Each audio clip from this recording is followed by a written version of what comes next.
Bayangkan jika satu keputusan politik di awal abad ke-20-an tidak pernah terjadi, bayangkan jika selembar surat yang menjanjikan sebuah tanah tidak pernah ditulis, dan bayangkan jika Timur Tengah tidak pernah mengenal satu negara yang bernama Israel. Kita mulai dari tahun 1917. Saat dunia sedang terbakar oleh Perang Dunia Pertama, sebuah wilayah kecil di Timur Tengah justru sedang menunggu takdirnya.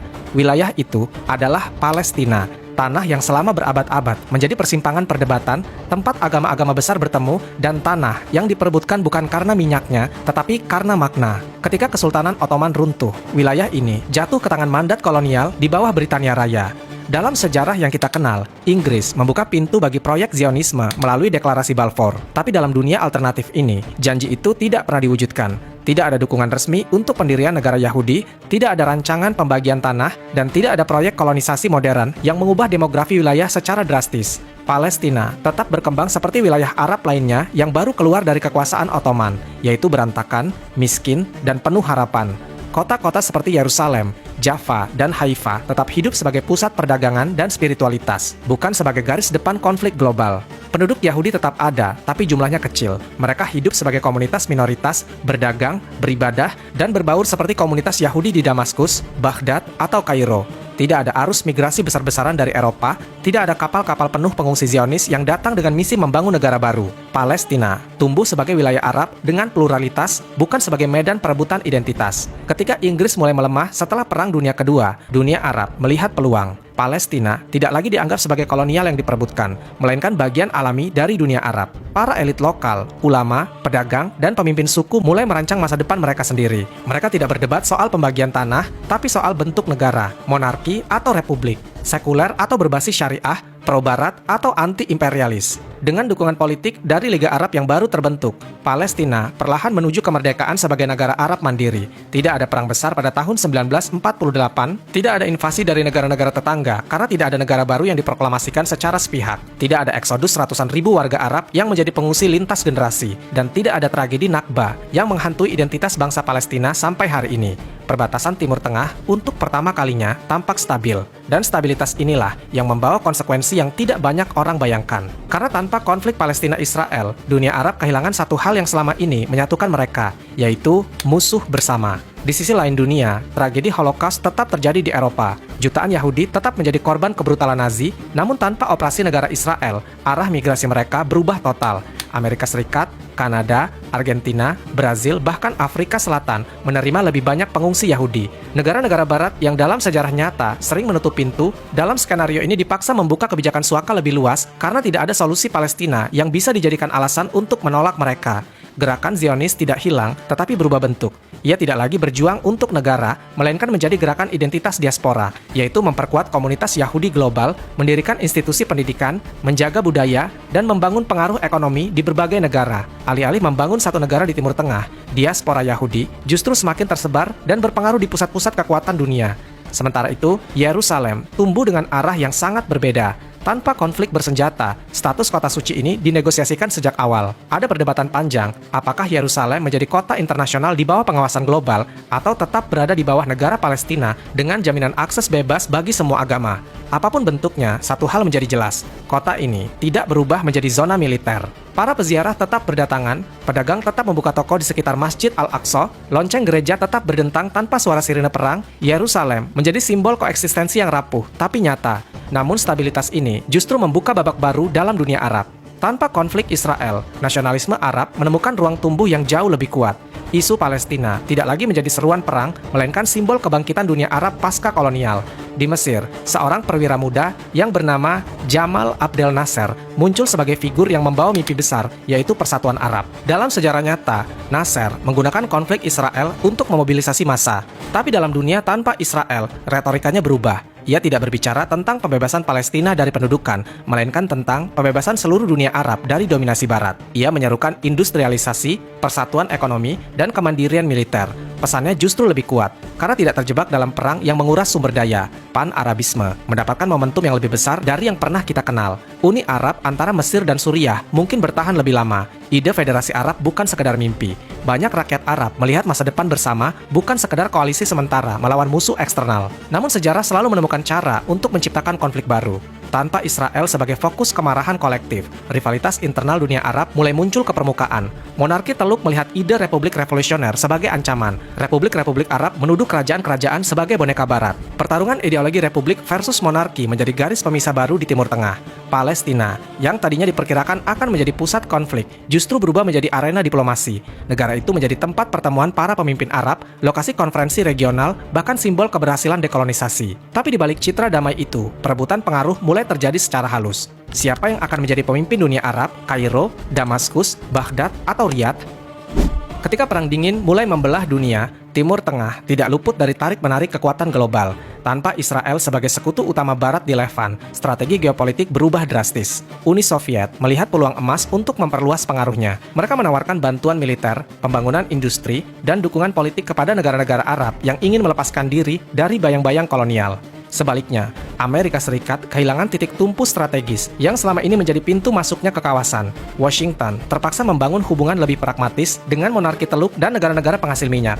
Diplomasi minyak menjadi alat utama, bukan aliansi militer berbasis ideologi. Timur Tengah pun berubah menjadi arena ideologi global, bukan konflik teritorial. Senjata tetap mengalir, tetapi bukan untuk perang perebutan tanah, melainkan untuk menjaga rezim dan mempertahankan pengaruh. Dari luar, kawasan ini tampak lebih stabil dibandingkan sejarah yang kita kenal. Tidak ada perang 1948, tidak ada perang 1967, tidak ada konflik Gaza yang berkepanjangan, tapi stabilitas ini menyimpan sesuatu yang jauh lebih berbahaya, yaitu konflik yang tumbuh dari dalam.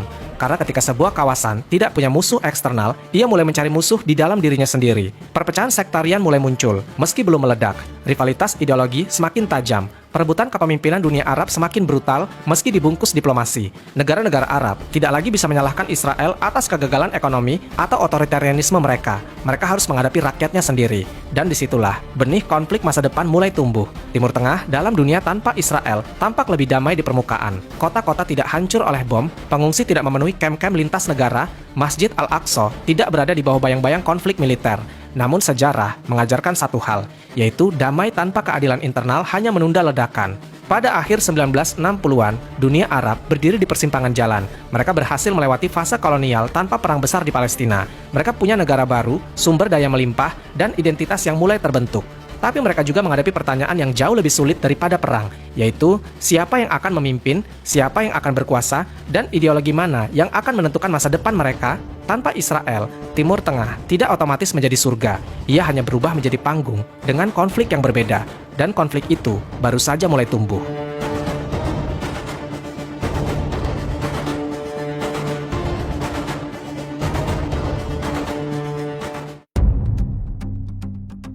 Pada akhir 1960-an, dunia Arab berdiri dengan perasaan yang belum pernah mereka rasakan sebelumnya. Tidak ada perang besar yang menghancurkan Palestina, tidak ada kekalahan militer yang mempermalukan dunia Arab, dan tidak ada negara Israel yang bisa dijadikan simbol ketidakadilan global. Di atas kertas, ini seharusnya menjadi kemenangan sejarah. Namun sejarah jarang bergerak sesuai harapan. Memasuki tahun 1970-an, proyek besar yang dulunya disebut Pan-Arabisme mulai menunjukkan retakannya. Persatuan Arab yang dulu terdengar seperti takdir, kini berubah menjadi perebutan pengaruh.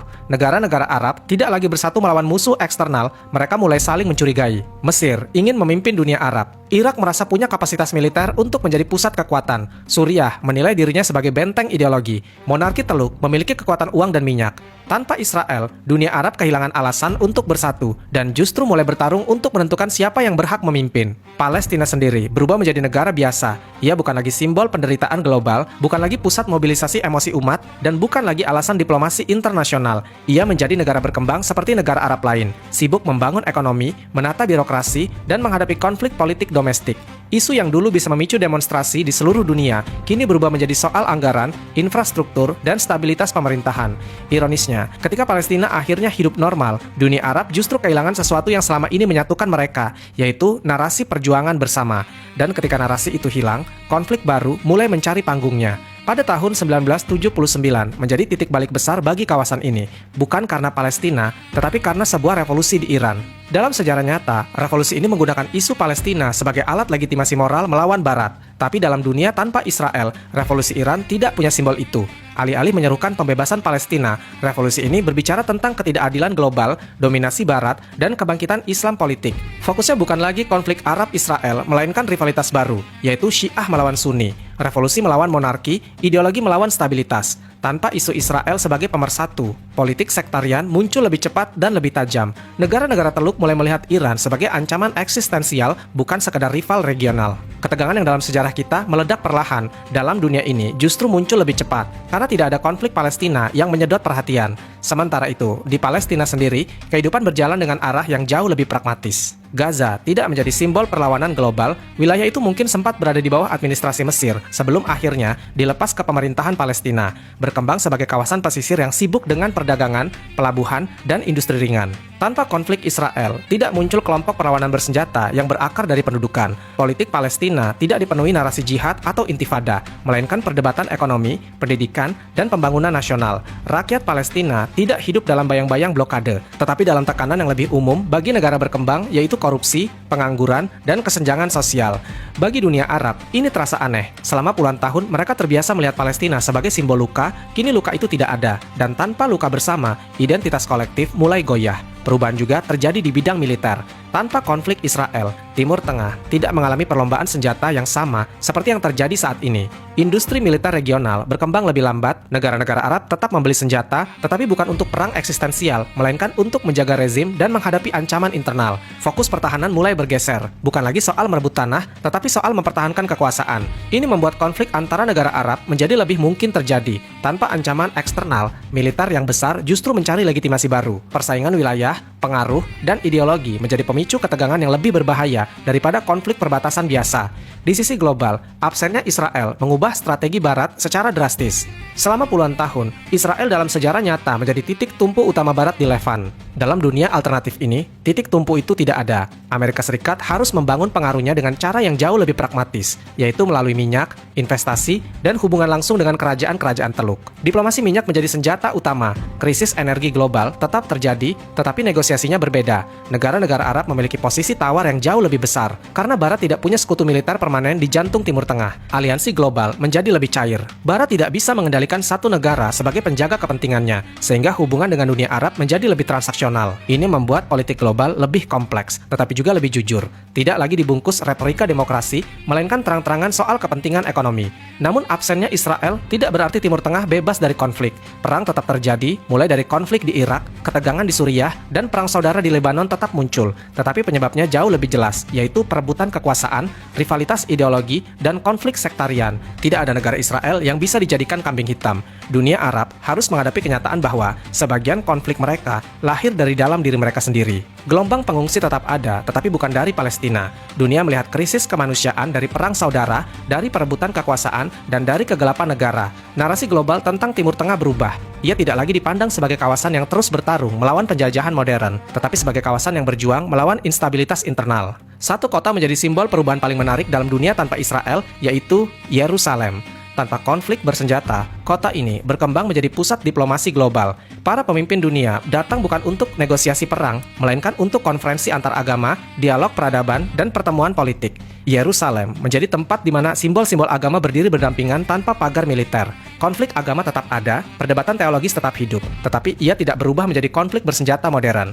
Masjid, gereja, dan sinagoga tetap menjadi ruang ibadah, bukan simbol garis depan geopolitik. Pariwisata religi berkembang pesat, ekonomi kota tumbuh stabil, Yerusalem tidak menjadi kota luka, tetapi kota simbol. Namun di tingkat global, absennya konflik Israel-Palestina menciptakan efek yang jauh lebih luas. Gerakan jihad internasional kehilangan simbol utama mobilisasi mereka. Tanpa isu Palestina, propaganda global mereka harus mencari narasi baru. Fokus bergeser dari pembebasan tanah suci menjadi konflik sektarian dan anti-barat yang lebih abstrak. Ini membuat mobilisasi mereka lebih sulit, tetapi juga lebih tidak terprediksi. Politik identitas di Timur Tengah berubah arah. Jika dalam sejarah nyata, konflik Palestina menjadi perekat identitas kolektif, dalam dunia ini, identitas bergeser ke garis sektarian. Sunni versus Syiah, Republik versus monarki, nasionalisme versus Islamisme. Narasi konflik global pun berubah total. Dunia tidak lagi melihat Timur Tengah sebagai medan perang antara penjajah dan perlawanan, melainkan sebagai kawasan yang berjuang mendefinisikan dirinya sendiri setelah kolonialisme runtuh. Dan disitulah ironi terbesar muncul. Selama puluhan tahun, banyak orang percaya sumber utama ketidakstabilan Timur Tengah adalah Israel, bahwa tanpa Israel, kawasan itu akan damai, bahwa tanpa konflik Palestina, dunia Arab akan bersatu. Namun dalam dunia alternatif ini, kita tidak melihat sesuatu yang lebih kompleks. Tanpa Israel, Timur Tengah memang menghindari banyak perang besar. Kota-kota tidak hancur oleh konflik yang sama, generasi pengungsi lintas dekade tidak muncul, dunia Islam tidak memiliki luka Palestina sebagai simbol penderitaan global. Tetapi konflik tidak hilang. Ia hanya berubah bentuk. Ia berpindah dari konflik eksternal menjadi konflik internal, dari perebutan tanah menjadi perebutan kekuasaan, dari narasi penjajahan menjadi narasi identitas. Dan mungkin itulah pelajaran paling provokatif dari dunia tanpa Israel, yaitu bahwa musuh bersama seringkali bukan sumber konflik, melainkan penutup konflik yang lebih dalam. Ketika musuh itu hilang, semua pertanyaan yang dulu ditunda akhirnya muncul ke permukaan, yaitu siapa yang berhak memimpin dunia Arab, ideologi apa yang akan menentukan masa depan kawasan, apakah persatuan Islam bisa berdiri tanpa musuh eksternal, atau justru perpecahan selalu menemukan jalannya sendiri? Pada akhirnya, dunia tanpa Israel tidak otomatis menjadi dunia yang damai. Ia hanya menjadi dunia yang lebih jujur. Karena tanpa musuh yang bisa disalahkan, sebuah kawasan harus berani bercermin pada dirinya sendiri. Dan bagi Timur Tengah, cermin itu menunjukkan sesuatu yang tidak semua orang siap melihat, yaitu bahwa konflik terbesar kadang bukan datang dari luar, tapi dari dalam. Wallahu a'lam bishawab. Semoga kisah ini bermanfaat. Lebih dan kurangnya mohon dimaafkan. Yang benar datangnya dari Allah Subhanahu wa taala, khilaf atau keliru itu datangnya dari saya pribadi sebagai manusia biasa. Sampai ketemu di kisah-kisah seru yang penuh makna selanjutnya. Saya akhiri. Wassalamualaikum warahmatullahi wabarakatuh.